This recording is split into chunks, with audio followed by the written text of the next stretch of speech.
Bien, hermanos, Dios, gloria a Dios. Dios les bendiga.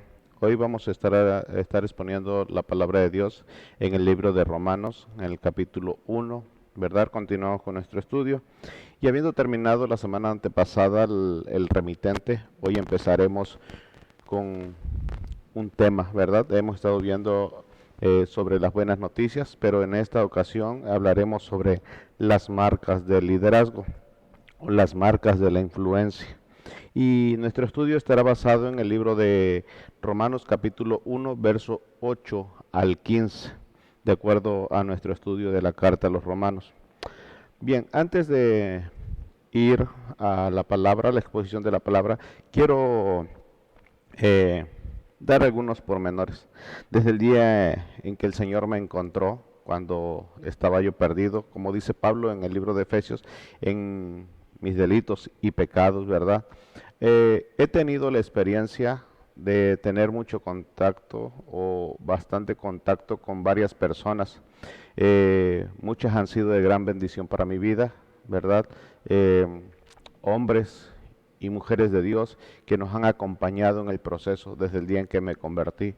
Mi esposa y yo llegamos heridos, lastimados de un mundo caído. Más sin embargo, Dios ha usado a hombres y mujeres para acompañarnos en este proceso. Muchos de ellos han sido de gran bendición, pero también hemos aprendido con algunos de ellos cómo no se deben de hacer las cosas. Desde el día en que nos convertimos hasta el día de hoy, seguimos aprendiendo a través de la vida de otras personas. Bien, aunque todas estas personas han influenciado nuestras vidas de una manera positiva y también negativa, creo que todo, aun las cosas negativas, han servido para el beneficio de Dios, para nuestro crecimiento. Pastores, líderes, maestros, obispos, ministros que han enriquecido nuestras vidas, tanto la de mi esposa como la mía, como la de mis hijos. Amén.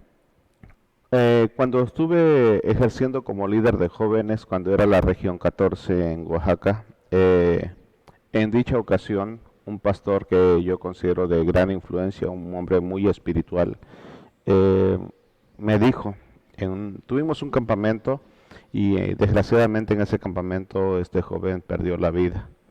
Y este pastor me comentaba, me decía que lo habíamos dejado solo en el proceso del descenso de este joven. Eh, pero yo me hacía una pregunta, de momento sí me sentí mal por esa situación, pero cuando llegué yo a recapitular y me di cuenta que en los otros campamentos en los que habíamos organizado, él no había estado, siempre iba los muchachos con un par de familias, o con un par de matrimonios acompañado, pero el pastor nunca estuvo. Entonces dije yo, ¿dónde estuvo el pastor en ese momento cuando este joven falleció? Él era su influencia, él era su pastor, él debió haber estado ahí presente. Fue un mal sabor de boca, pero en su momento me sentí mal, pero realmente me di cuenta que la responsabilidad primaria recaía sobre él. No es una justificación. Y como director de la red de multiplicaciones en el sector 23, cuando era el sector 23, también tuve un mal sabor de boca con algunas personas, ¿verdad? Con algunos pastores, con algunos obispos. Gracias a Dios se me otorgó, por la misericordia, se me otorgó el liderazgo o la coordinación de este proyecto en nuestra organización y de este sector. Y aunque se me asignó un buen grupo, unos grandes consiervos, ¿verdad? Que no voy a mencionar sus nombres por obvias razones, pero fue un grupo fuerte, un grupo que me respaldaba, en el cual me sentía yo respaldado, valga la palabra, con ellos. Nos organizamos, considero yo que bien, y creo que estábamos caminando. Mas, sin embargo, hubo grupos de algunos pastores, obispos, algunos que no compartían la idea, que aunque no se declaraban abiertamente en contra, mas sin embargo, comentaban con otros pastores y aunque ellos no lo sabían o no sé si lo hacían con la intención, esos comentarios llegaban a nuestros oídos. Pero gracias a Dios, repito, aún los malos sabores de las influencias o del liderazgo que ha estado a nuestro alrededor nos ha ayudado a crecer, nos ha ayudado a aprender cómo no se deben de hacer las cosas. Amén. Como pastor también tuve una experiencia en Arandas, Jalisco, cuando fuimos a un seminario, ¿verdad? Y el expositor hacía una referencia, estábamos en un evento, hacía una referencia, decía que cualquier persona que no estuviera de acuerdo con las normas o los estatutos, que pudiera levantarse y entregar su licencia e irse.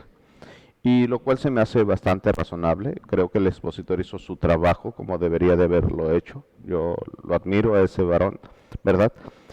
Pero a un lado mío estaba un obispo, eh, también no voy a decir su nombre, este varón con el que platiqué. Le pregunté, hermano, ¿usted cree que realmente haya una persona con el suficiente valor para poder hacer eso que él dice? Y él me contestó que no, y me dio varias razones para confirmar su postura, su comentario. Y me dijo así: muchos de nosotros no tenemos a dónde ir si dejáramos el ministerio. Otros no saben otros no saben hacer ninguna otra cosa más que predicar, y han hecho del pastorado un empleo seguro. Algunos no están dispuestos a dejar las iglesias grandes y seguras para empezar de cero. Es decir, este hermano estaba hablando con el corazón, estaba sincerándose. Dice que hay muchos de nuestros pastores en las iglesias que no están dispuestos a dejar las iglesias grandes y decir, bueno, voy a entregar mi licencia, voy a entregar mi cargo, voy a entregar para empezar de ceros. No están dispuestos, ¿verdad? Y una mínima parte, dice, no lo hace por dignidad, aquello que como que el ministerio les da una seguridad, un prestigio ministerial. Dice, esas son las razones que yo he observado a lo largo. Lógicamente era un obispo, una persona que ya tenía bastante edad,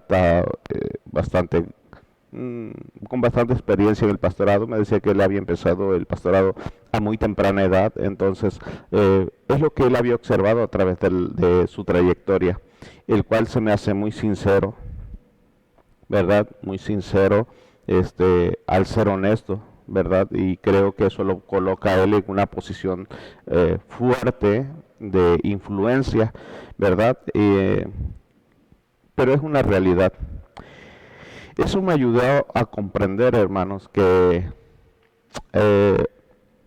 muchos obispos, ministros y pastores laicos y líderes eh, de las iglesias, ¿verdad? Líderes locales, no cuentan con las motivaciones correctas para servir o liderar la iglesia del Señor. Si ese es el estado de liderazgo, ¿qué podemos esperar de la iglesia local? Realmente es un problema fuerte de la falta de un buen liderazgo. Y bueno, el liderazgo no es algo que se limite específicamente a la política, al gobierno, al trabajo, a la escuela, a los deportes. No es únicamente.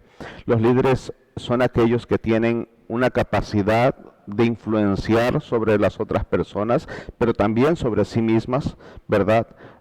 Tienen la facultad, hermano, de lograr resultados sobre sí mismos y sobre las otras personas por el poder del Espíritu Santo en ellos.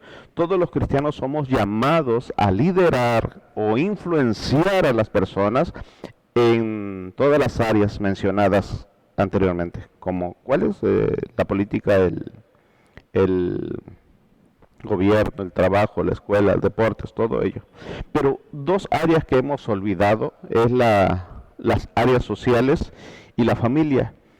Puede haber personas que sean líderes, que estén desempeñando un liderazgo en la iglesia, mas sin embargo, cuando se trata de la familia sola les cuesta trabajo. Y esa es la razón por la cual hoy que estamos en este confinamiento, yo veo que muchos hermanos que son líderes de la iglesia, de jóvenes, de damas, de caballeros, de escuela dominical, les cuesta trabajo reunir a sus familias en la sala de la casa para compartir o para esperar una hora de culto como esta.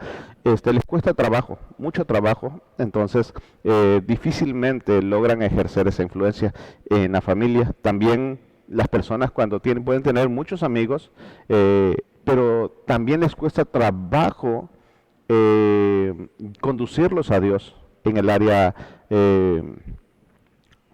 social con los amigos. Les cuesta trabajo. Amén. Quiero leerle una estadística. Dice, una asociación de estadísticas de los Estados Unidos entrevistó a cierta cantidad de líderes religiosos y notaron que las personas sirven al Señor por una gran diversidad de motivos. Mencioné nada más cuatro, tomé cuatro de los más fuertes. Perdón, siete de los más fuertes. Dice, algunos sirven en un esfuerzo legalista como un medio para ganarse la salvación y el favor de Dios. Es decir, yo sirvo porque tengo miedo de irme al infierno, tengo miedo de que Dios me vaya a restringir la entrada al cielo, tengo miedo de que me vaya Dios a quitar la salvación. Es un poquito errado, ¿verdad?, de la verdad de las Escrituras, pero encontraron que hay personas que grupo de estadistas encontraron que hay personas que sirven con ese temor o con esa motivante. Algunos sirven al Señor por temor de que si no lo hacen, Él va a sentirse desagradado y en consecuencia puedan perder la salvación. Es algo parecido al punto anterior, pero se encuentra ahí.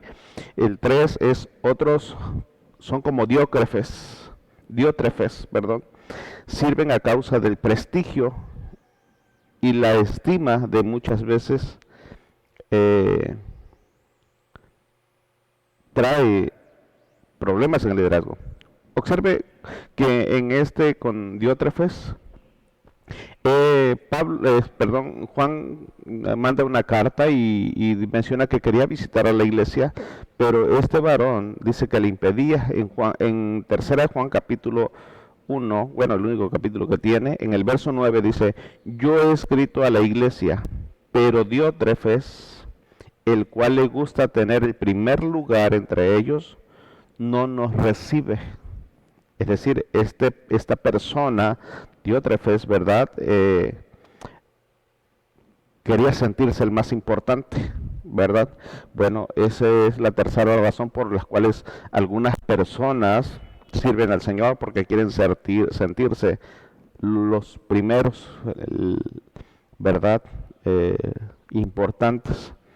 Algunos sirven con el fin de alcanzar posiciones eclesiásticas de preeminencia y ser reconocidos. En otras palabras, les gusta, ¿verdad?, llegar a escalar, tener nombramientos bastante altos, ¿verdad? Algunos llegan al pastorado por ser reconocidos, otros le echan ganas, ¿verdad? Lo que se conoce. Pareciera como si la iglesia o la institución fuera como una especie de empresa, ¿verdad? El sexto es, algunos sirven el 5, algunos sirven debido a la apariencia a fin de ser considerados como personas justas por parte de hermanos miembros de la iglesia, así como por el mundo.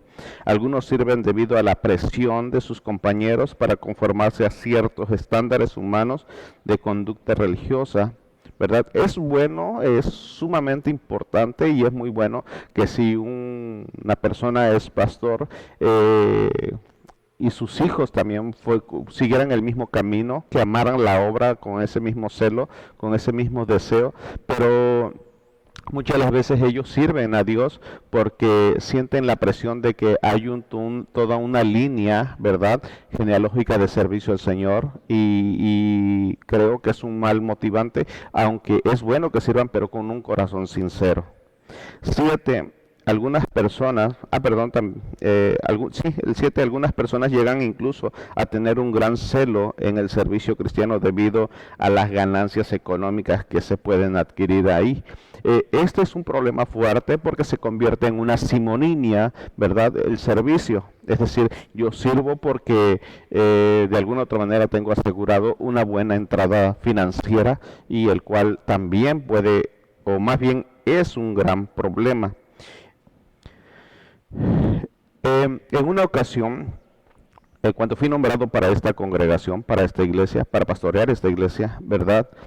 En la convención regional andaba yo por ahí después de ser nombrado, ya casi para final de la convención. Escuché a dos varones platicar. Era un pastor que yo considero sincero en su servicio a Dios, con su hijo. Su hijo era recién egresado del instituto bíblico y el varón le preguntó, yo tenía aproximadamente un año de estar pastoreando, tenía relativamente poco, y el hijo le preguntó, el recién egresado le preguntó a su padre, le dijo que era un pastor, ¿verdad? Le dijo que quién era mi padrino para que me hubieran asignado la congregación de Almolonga. Lógicamente esto a mí me dio vueltas en la cabeza y por mucho tiempo me hice esta pregunta.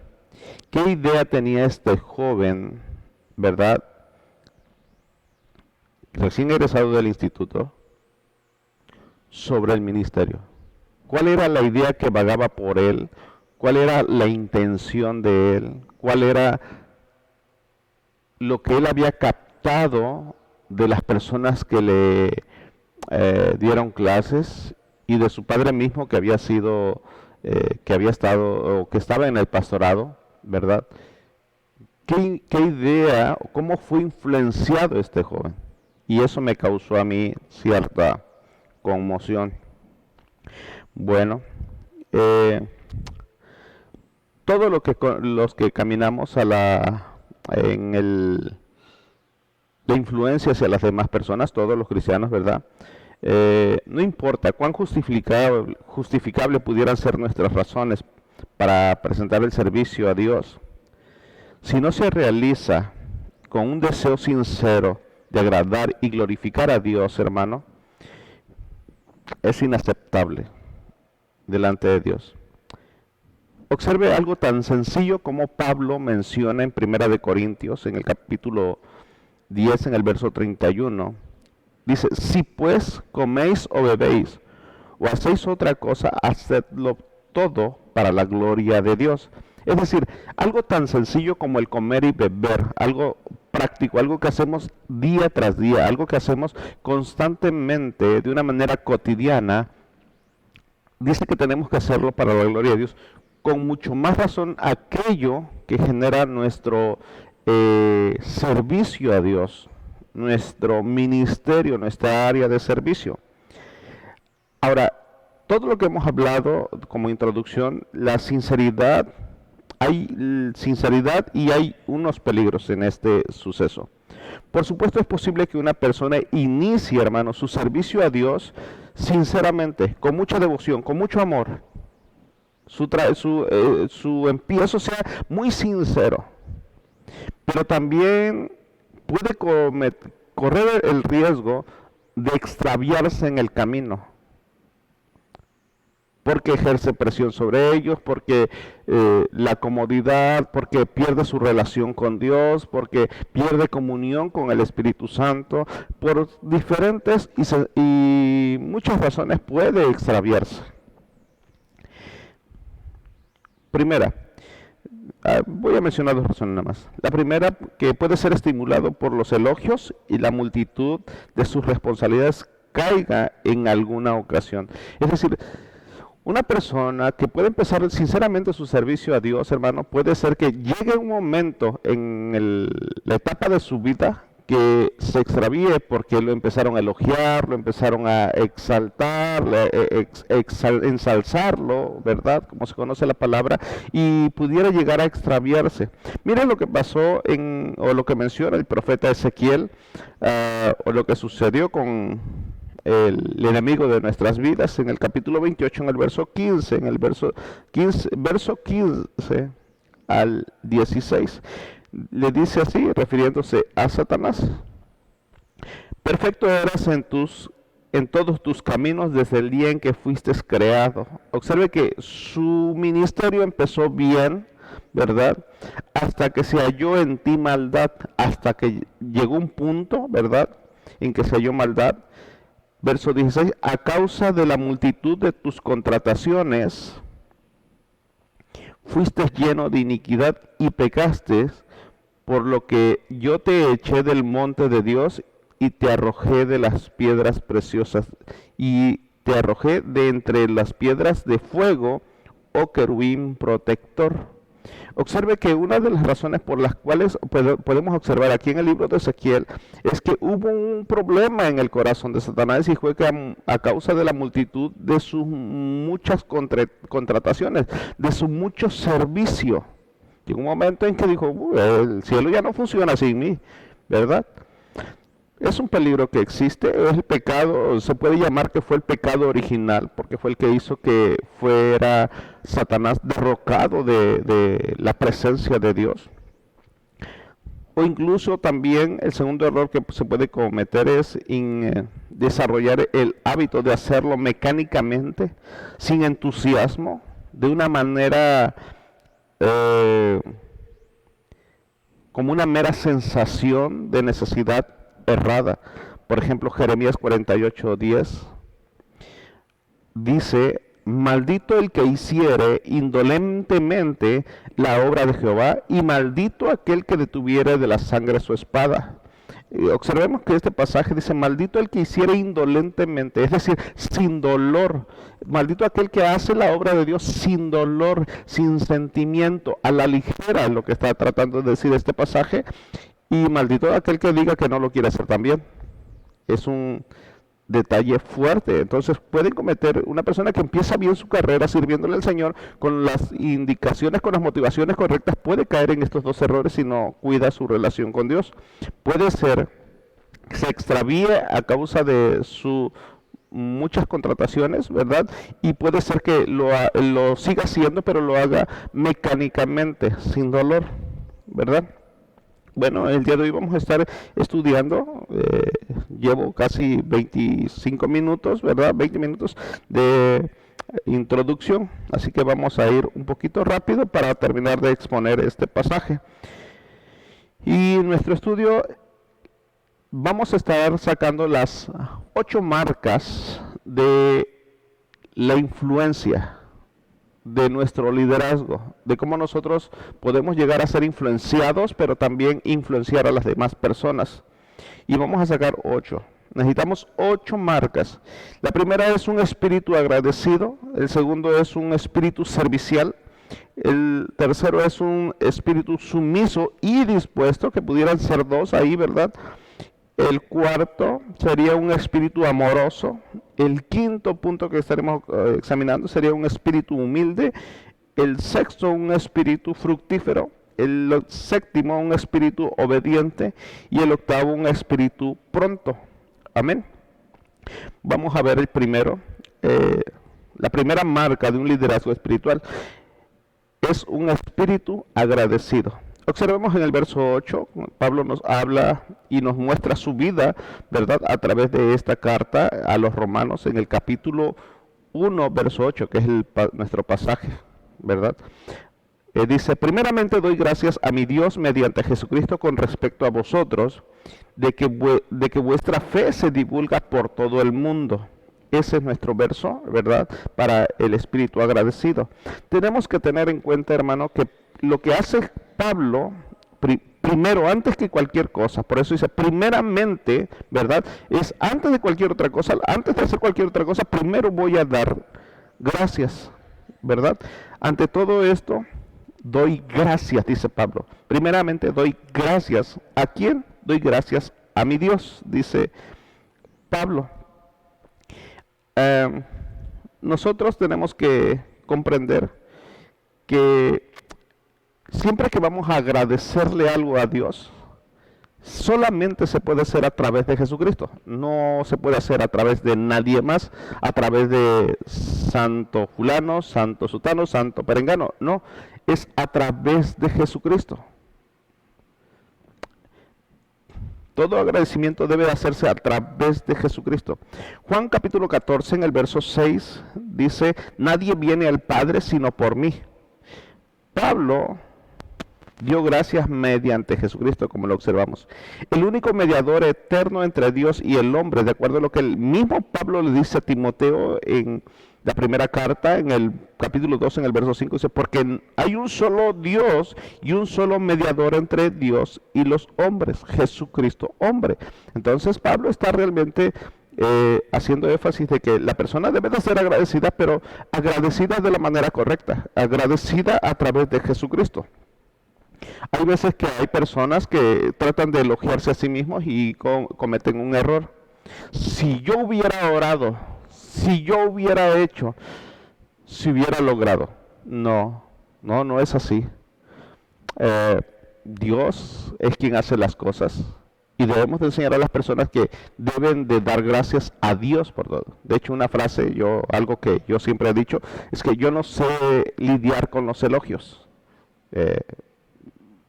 No sé lidiar, simplemente no sé lidiar. Dios tuvo un proceso un poquito agresivo conmigo en esa área, vamos a llamarlo así. No porque Dios sea agresivo, pero me cuesta lidiar con los elogios. Cuando alguien me dice, hermano, qué bien hizo esto, qué bien le quedó esto, yo le digo gloria a Dios. Y esa es mi frase. Me gusta tener mucho cuidado con eso. Aleluya. También debemos tener en cuenta que hay gratitudes vanas. Es fácil agradecer de boca, pero es difícil llevar una vida de agradecimiento. Es difícil. ¿Cómo vemos esto? Hay mucha gente que se levanta por la mañana y dice, gracias a Dios ya me levanté. Y ciertamente hasta cierto punto tiene razón, es gracias a Dios. Pero esa es una verdad de Dios hacia nosotros, que es gracias a Dios. Pero la persona que lo está diciendo lo dice de una manera vana, de una manera hueca. ¿Por qué? Porque sencillamente durante todo el día no vive una vida de agradecimiento. O sea, sí está dando gracias a Dios en el momento que se levanta, pero su estilo de vivir no es de acuerdo a ese agradecimiento que él expresó por la mañana o por la tarde cuando se va a dormir. Vive toda una vida de pecado, adulterando, fornicando, tomando, diciendo groserías, un sinfín de cosas, pero llega al final y, Señor, gracias a Dios porque me dejaste vivir. Gracias a Dios no piensa como nosotros, porque si pensara como nosotros, diría, bueno, entonces mejor para que te dejes de vivir, ¿verdad? Si no vas a vivir eternamente agradecido. Aleluya. Pablo estaba dando gracias a Dios por un corazón sincero por los hermanos que están en Roma. Para empezar, Pablo no había fundado esa iglesia, ni siquiera la había visitado. Pero más sin embargo, él daba gracias a Dios de una manera sincera por esos hermanos que estaban en Roma. Cuando nosotros damos gracias a Dios, puedes dar gracias a Dios, aunque sea vano, pero lo vas a hacer o lo hacemos. Pero es difícil dar gracias a Dios por otras personas.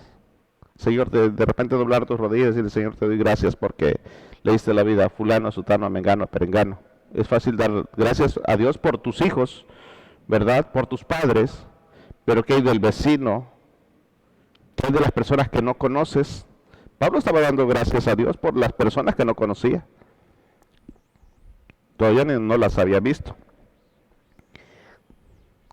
Ahora bien, cuando nosotros damos gracias a Dios, debemos de tener en cuenta que nosotros tenemos una confianza. Hebreos capítulo 4, verso 16 dice, que podemos acercarnos confiadamente al trono de la gracia para alcanzar misericordia y hallar gracia para el oportuno socorro. Emprender el camino hacia el liderazgo espiritual es vivir una vida de agradecimiento, pero una vida de agradecimiento, no nada más por la mañana o por la tarde o cuando te va bien, no, es vivir una vida de agradecimiento, ¿verdad? En todo tiempo y en todo lugar, en cualquier circunstancia, por muy difícil que sea, tú debes de dar gracias a Dios. Hechos 16, en el verso 22 al 25, hay un suceso muy peculiar con Pablo y Silas. Dice, se agolpó el pueblo contra ellos y los magistrados, rasgándole las ropas, ordenaron azotarles con varas. Después de haberles azotado mucho, los echaron en la cárcel, mandando al carcelero que los guardase con seguridad, el cual decidió recibió este mandato, los metió en el calabozo de más adentro y les aseguró los pies en el cepo. Pero a medianoche, orando Pablo y Silas, cantaban himnos a Dios y los presos los oían. Observe que Pablo con regularidad fue azotado en muchas ocasiones, de hecho en algunas ocasiones fue dado por muerto, lo dejaron por muerto. En esta ocasión lo flagelan, lo golpean, lo golpean con varas, ¿verdad? Y más sin embargo, todavía lo aseguran bien dentro de la cárcel y por si las moscas, bueno, pues le amarran, le encadenan los pies al cepo y en la cárcel de más adentro. Pero dice que ellos en ese momento se pusieron a cantar himnos y todos los que estaban a su alrededor los oían. Era un testimonio, era una manera de influenciarlos. A tal grado que el contexto de este pasaje dice que vino un terremoto, se abrieron las puertas, todos pudieron haberse escapado, pero no lo hicieron. No nada más Pablo y Silas, sino aún los otros presos tampoco se fueron. La pregunta es ¿por qué? Bueno, porque de alguna u otra manera se sintieron influenciados por la manera en que Pablo estaba viviendo ese proceso de su vida. Ese evento en su vida fue una oportunidad buena para poder influenciar a otras personas, ¿verdad? Dando gracias. No tienes idea, hermano, cuánto tú puedes influenciar a otra persona cuando tú das gracias en momentos de dificultad en tu vida. Aleluya. La segunda marca de un liderazgo espiritual, de cómo nosotros ejercemos nuestra influencia, es un espíritu servicial. Observe en el verso 9, porque testigo me es Dios, a quien sirvo en mi espíritu, en el evangelio de su Hijo, de quien sin cesar hago mención de vosotros siempre en mis oraciones. Vamos a ver esas dos partes, porque testigo me es Dios, quien sirvo en mi espíritu. Aquí Pablo introduce la frase, porque testigo me es Dios. Muchas personas mencionan a Dios como testigo de una manera ligera, de una manera superficial, pero pocas con sinceridad y aún más cuando se refieren al servicio. Sin embargo, Pablo sabía que no había ningún reproche en el deseo de su corazón. Pablo era sincero, ¿verdad? Puesto que el mismo Dios al cual el apóstol Pablo está aludiendo por testigo, es el mismo que puso tanto el querer como el hacer en él, como lo dice Filipenses capítulo 2, verso 13. Porque Dios es el que produce en nosotros tanto el querer como el hacer por su buena voluntad. Es decir, es la buena voluntad de Dios que nosotros, se genera en nosotros tanto el querer como el hacer. Mucha gente dice, como me gustaría ayudar, ¿verdad? Me gustaría apoyar, pero no lo hace. Una de dos, o Dios no está provocando en ellos el querer como el hacer, o es que ellos se sienten con más poder todavía para sofocar la voz de Dios. Esto debe servirnos para analizarnos a nosotros mismos. Aleluya. Ahora quiero que entendamos algo, que la palabra servir a veces lo vemos denigrante, mas sin embargo la palabra servir en el contexto del Nuevo Testamento, ¿verdad? La palabra servir se interpreta también como adorar, ¿verdad? Por eso es que Pablo dice, continúa diciendo, a quien sirvo en mi espíritu. Sirvo en mi espíritu, dice. Amén. Gloria al Señor. Una manera suprema de adorar de parte del creyente hacia Dios debe ser dentro de este contexto sagrado. Servir es adorar. Servir es manifestar el propósito para el cual Dios me llamó. Aleluya.